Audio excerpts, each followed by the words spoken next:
MU49 ครับการทำงานก็ประมาณนี้อันนี้คืองาน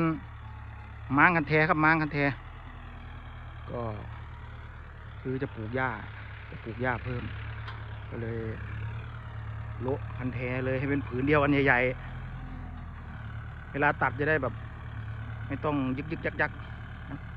ตัดได้เลยการทำงาน MU ครับ MU49 งานดันโอเคเลยยกให้เขาน้ำหนักได้กำลังได้ครับเป็นรถขนาดกลางก็รูปร่างก็บึกบึนแข็งแรงนะวันเดียวครับเนี่ย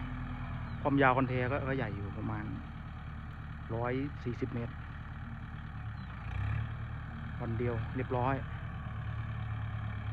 เป็น U49